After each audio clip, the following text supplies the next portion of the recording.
புதுச்சேரியில் உள்ள திருக்குனூர் சுற்றியுள்ள பகுதிகளில் நாள் ஒன்றுக்கு 12 மணி நேரம் மின்தடை ஏற்படுகிறது. இது தொடர்பாக புகார் அளித்தும் நடவடிக்கை எடுக்காத மின்துறையை முற்றுகையிட்டு அலுவலகத்தில் உள்ளே அமர்ந்து போராட்டம் நடத்தியதால் பரபரப்பு நிலவியது.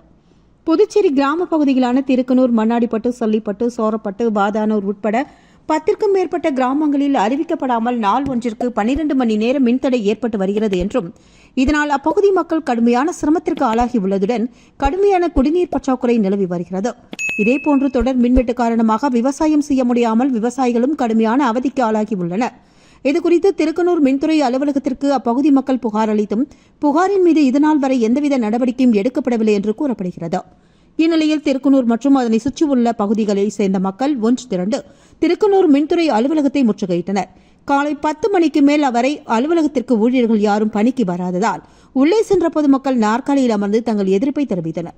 இதனையடுத்து சம்பவ இடத்திற்கு வந்த போலீசார், மின்துறை அதிகாரிகள் போராட்டத்தில் ஈடுபட்ட பொதுமக்களிடம் பேசி தொடர் மின்வெட்டு பிரச்சினைக்கு உடனடி தீர்வு காணப்படும் என்று உறுதியளித்ததன் பேரில் போராட்டம் கைவிடப்பட்டது.